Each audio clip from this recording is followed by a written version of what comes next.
Hey, Mark Iampietro here, and if you're enjoying the content, please take a moment to like and to hit the subscribe button. That way, you'll automatically be notified when a new video drops.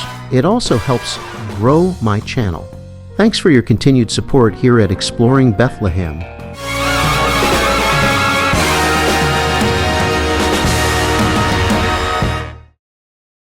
In the heart of the valley, where history flows, a city of stories, where the past gently glows. Walking through the streets, the whispers alive. Let's journey together, where the spirit can thrive. From the old to the new, every shadow and light. In Bethlehem's glow, everything feels right.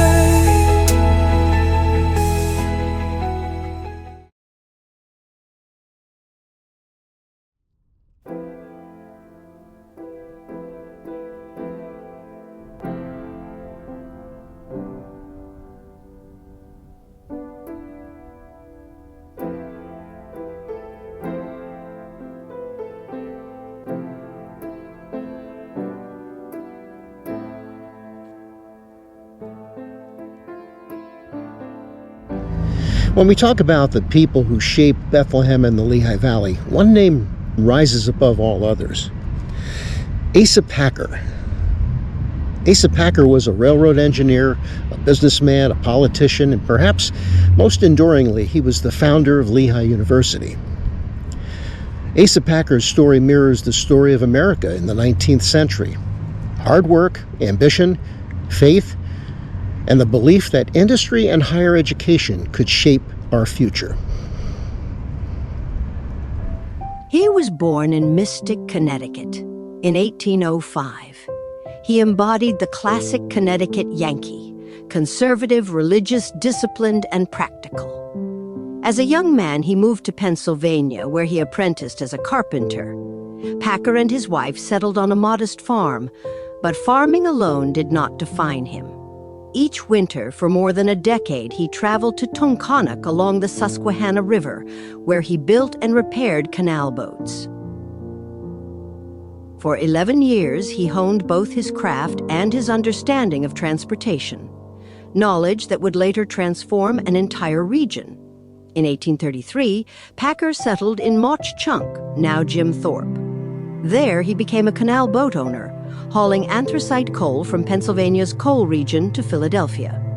Coal was the lifeblood of America's industrial rise, and Packer understood its importance early. He formed the firm A and R.W. Packer, building canal boats and locks for the Lehigh Coal and Navigation Company. Even then, Packer was thinking ahead. He urged the company to adopt steam railways to move coal more efficiently. At the time, the idea seemed impractical, but history would prove him right. In 1851, Packer became a major stockholder in the Delaware, Lehigh, Schuylkill, and Susquehanna Railroad Company, soon renamed the Lehigh Valley Railroad. Between 1852 and 1855, rail lines were constructed from Mauch Chunk to Easton, just as Packer's 5-year charter was nearing expiration. He pushed relentlessly forward, building connections to coal mines in Luzerne and Schuylkill counties and extending the line into the Susquehanna Valley and on to New York, linking at Waverly with the Erie Railroad. Among his associates during this period was George Washington Helmy, who would later distinguish himself as both an industrialist and a soldier. Packer also believed deeply in public service. He served in the Pennsylvania House of Representatives in 1842 and 1843, and later as county judge in Carbon County under Governor David R. Porter. From 1853 to 1857, Packer served 2 terms in the United States House of Representatives as a Democrat. Though never a flamboyant politician, he earned respect as a steady and practical leader.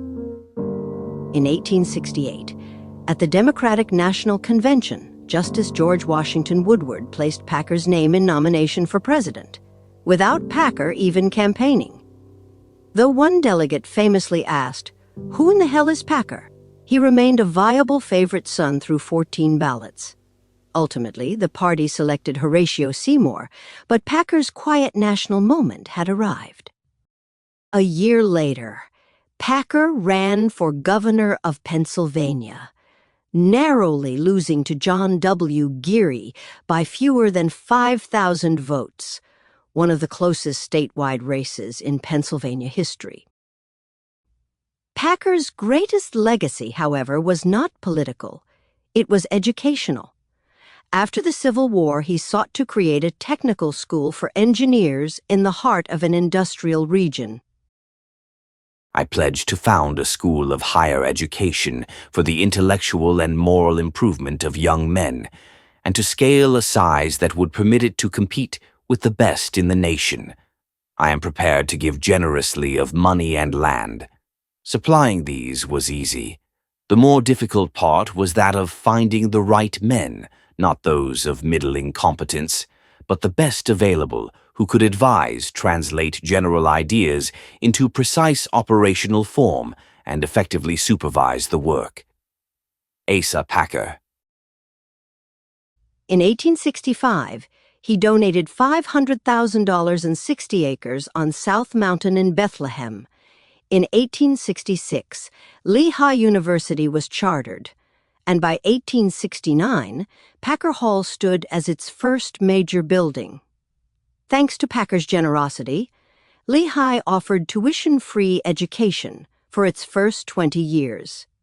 Even after financial pressures ended that policy, Packer continued his support, ultimately leaving millions to the university through his will, ensuring its future for generations.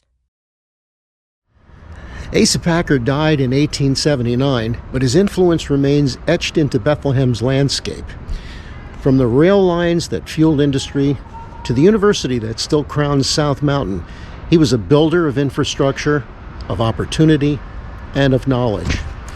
In many ways, Asa Packer didn't just help shape Bethlehem, he helped build the modern America.